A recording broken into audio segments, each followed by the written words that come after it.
Hey everyone, this is Dylan, and today I'm going to be doing a movie review for you guys. So today's review is What Lies Beneath. What Lies Beneath was released July 21st in the year 2000, and so that means this month it's celebrating its 20th anniversary. It was directed by Robert Zemeckis, and it stars Harrison Ford and Michelle Pfeiffer, and they play Norman and Claire Spencer. So the script for What Lies Beneath was actually developed by a documentary filmmaker on her own personal experience, I guess, with supernatural. It wasn't entirely clear when I saw that little tidbit of information, so I would assume that it was their own personal experience. And another fun fact about this movie is that Robert Zemeckis filmed this movie completely during the time where they were like in the middle of shooting Castaway with Tom Hanks, but since Tom Hanks had to lose a bunch of weight and grow out a beard for the role, they took a break during the filming, and Robert Zemeckis filmed this movie during that break. So let's talk a little bit about what Lies Beneath is about. So we have Harrison Ford and Michelle Pfeiffer, who are a married couple. And we start the movie out with them sending away their only child to college. And so we get back, and Michelle Pfeiffer's character Claire doesn't really have a whole lot to do. Her husband is a scientist and is doing a bunch of research all the time, so she's at home alone a lot. And they also notice that their neighbors across the street just moved in and they fight a lot. So one night Claire is just hanging out. It's a night that Norman is not in the house. He's spending a late night at the lab. So she's kind of watching looking outside. She hears some noises that are weird at the neighbor's house, and she sees the husband carry out a body-shaped bag and put into the car, and she believes that the wife is dead. And she starts getting these supernatural things start happening to her. She gets a writing on the walls in a steam-filled room or a bathroom. She sees actual apparitions, so it's all really kind of spooky. And one of the things about this movie is at least at first, we're led to believe that we don't know if what is happening to Claire is real or if it is made up by her, because she's having this kind of empty nest syndrome where she just can't really cope with her daughter moving out, and then she's all by herself now. Essentially all by herself. And so we kind of have this little bit of one of those unreliable narrator things, which we soon find out that, spoiler, she's telling the truth. But you won't know. I'm not going to spoil what happens at the end or any of the other things that happen. But basically, it's her trying to figure out what is going on with this supernatural element, and things tie in. Many things tie into it, and so that's basically the course of this movie. So let's get into what I like about this movie. So I actually really enjoyed this movie. I had seen it once before and really did not remember hardly anything about it. Other than this iconic image from the movie itself, that's pretty much the only thing I remembered, but I was not 100% sure what exactly happened in the bathtub. But the first thing I need to say that I loved was Michelle Pfeiffer.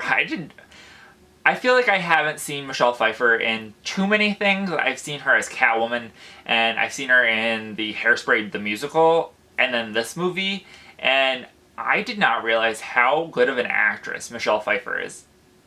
Like, this movie just kind of made me fall in love with her, and that is really cool. And one of the other things that I liked about this movie is this is super against like typecasting of Harrison Ford, and I'm actually particularly happy that he took this role.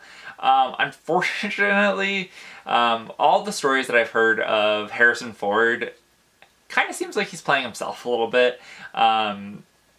So yeah, that's kind of maybe a double-edged sword, but I do like that he went against type and took this role. I also really liked some of the camera work in this movie.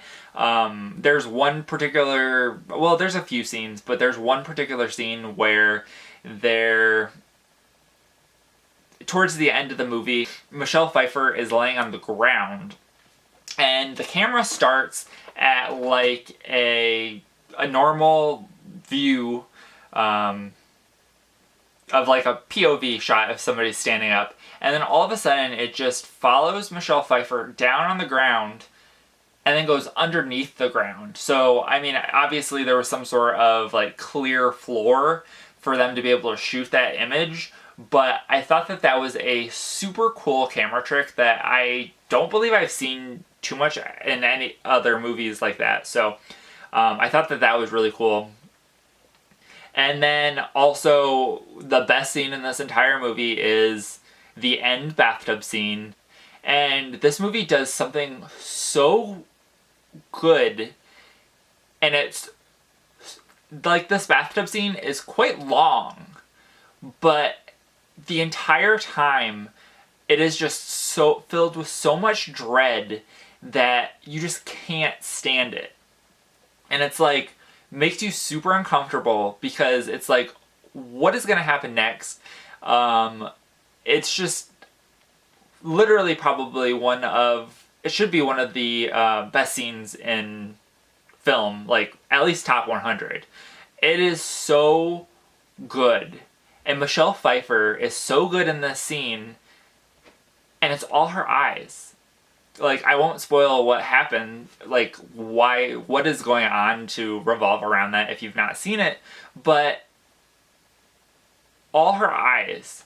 And it's just so good. I would 100% recommend watching this movie if you've never seen it.